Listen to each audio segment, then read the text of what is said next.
متی کی انجیل مقدس اس کا 27واں باب اس کی 3 اور 4 آیت لکھا ہے، جب اس کے پکڑوانے والے یہودا نے یہ دیکھا کہ وہ مجرم ٹھہرایا گیا تو پچھتایا، اور وہ 30 روپے سردار کاہنوں اور بزرگوں کے پاس واپس لا کر کہا، میں نے گناہ کیا کہ بے قصور کو قتل کے لیے پکڑوایا۔ انہوں نے کہا، ہمیں کیا، تو جان۔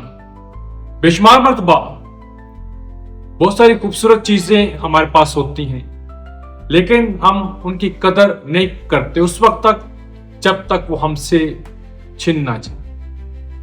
بہت سارے خوبصورت اشخاص ہماری زندگی کے اندر ہوتے ہیں، لیکن جب وہ ہماری زندگی کے اندر ہوتے ہیں تو ہم انہیں اپریشیٹ نہیں کرتے جب تک کہ وہ ہماری زندگی سے چلے نہ جائیں۔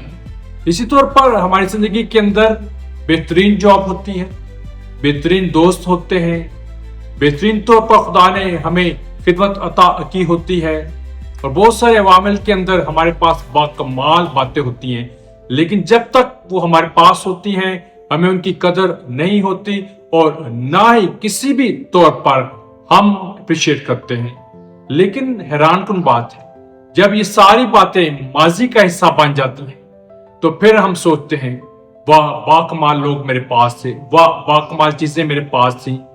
پھر ہمیں قدر آتی ہے۔ ہمیں اس وقت قدر کیوں نہیں آتی جب پیار کرنے والے، محبت کرنے والے، ترس سے بھرے ہوئے لوگ، آپ کو سربلند کرنے والے، آپ کو اٹھانے والے، آپ کی ترقی ہوتے دیکھ کر خوش ہونے والے لوگ آپ کے ساتھ ہوتے ہیں، لیکن اس وقت آپ انہیں کچھ نہیں سمجھتے۔ اچھا ہے جب لوگ آپ کے پاس ہیں اور باکمال اور بہترین اور محبت سے بھرے، تو ان کی قدر کرنا سیکھے اسی طور پر جس طور پر یسوع مسیح یہودا کے ساتھ ہے، لیکن اس وقت وہ اس کی قدر نہیں کر رہا۔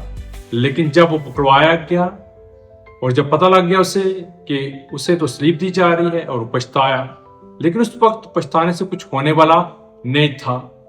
اب وہ بات ماضی کا حصہ بن گئی۔